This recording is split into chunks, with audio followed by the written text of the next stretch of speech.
क्या आप एक ऐसे देश की कल्पना कर सकते हैं जिसका क्षेत्रफल हमारे राजस्थान के एक जिले से भी छोटा है, जिसके चारों तरफ दुश्मन खड़े हैं और जिसके पास पीने के पानी की एक बूंद तक नहीं थी। फिर भी आज वो दुनिया का स्टार्टअप नेशन है।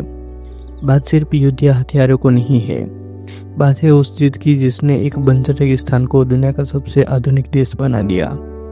नमस्कार दोस्तों, आज के इस एजुकेशनल सफर में हम इसराइल की उस अनसुनी कहानी को डिकोड करेंगे जो आपको सोचने पर मजबूर कर देगी कि इम्पॉसिबल शब्द शायद इनके शब्दकोश में ही है। जो आपको सोचने पर मजबूर कर देगी कि इम्पॉसिबल शब्द शायद इनके शब्दकोश में है ही नहीं। स्थापना और संघर्ष का इतिहास, द ओरिजिन स्टोरी। इसराइल की कहानी 1948 से शुरू नहीं होती, बल्कि हजारों साल पुरानी है। यहूदियों यानी ज्यूस का यह प्राचीन घर था, लेकिन इतिहास के थपेड़ों ने उन्हें पूरी दुनिया में बिखेर दिया। 20वीं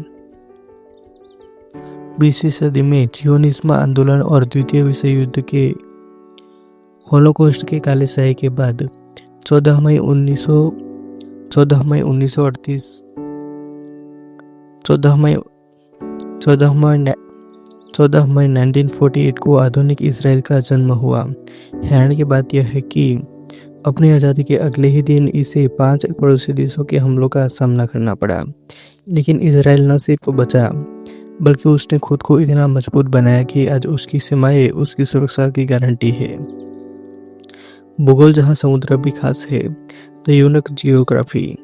इसराइल की एक तरफ भूमध्य सागर की लहरें हैं तो दूसरी तरफ दुनिया का सबसे गहरा बिंदु डेड सी। क्या आप जानते हैं मृत सागर में नमक की मात्रा इतनी ज़्यादा है कि अब इसमें बिना तैराकी जाने भी डूब नहीं सकते। आप बस पानी की सतह पर तैरते रहेंगे। यहाँ की मिट्टी और पानी का इस्तेमाल दुनिया भर के कॉस्मेटिक्स में किया जाता है। तकनीक दुनिया का दिमाग, द टेक जायंट।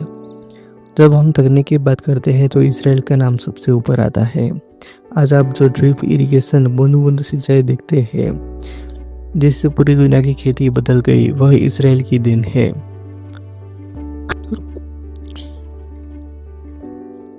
पानी की कमी को जिन्होंने अपनी कमजोरी नहीं ताकत बनाया, उन्होंने समुद्र के खारे पानी को पीने लायक बनाने की डिसैलिनेशन तकनीक में महारत हासिल की। इतना ही नहीं, इंटेल का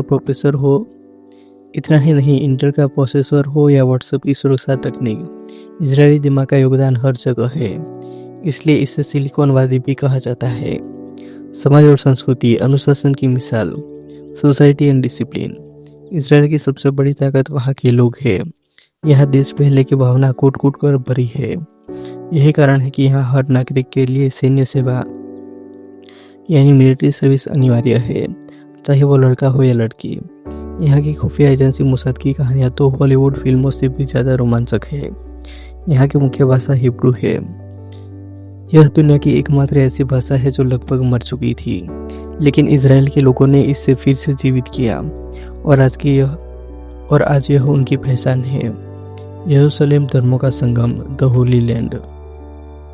यरूशलेम यह सिर्फ एक शहर नहीं बल्कि दुनिया के 3 बड़े धर्मों यहूदी, ईसाई और इस्लाम का केंद्र है। यहाँ की हर दीवार और हर पत्थर का अपना एक इतिहास है। वेस्टर्न वॉल से लेकर अल अक्सा मस्जिद तक, यह जगह जितनी विवादों में रहती है उतनी ही आध्यात्मिक शांति का केंद्र भी है। इजराइल की यह यात्रा हमें सिखाती है कि संसाधन या रिसोर्सेस कम हो तो भी विजन बड़ा होना चाहिए। आज इस देश ने खुद को आत्मनिर्भरता की उस ऊंचाई पर खड़ा किया है जहां पूरी दुनिया इसकी मिसाल देती है।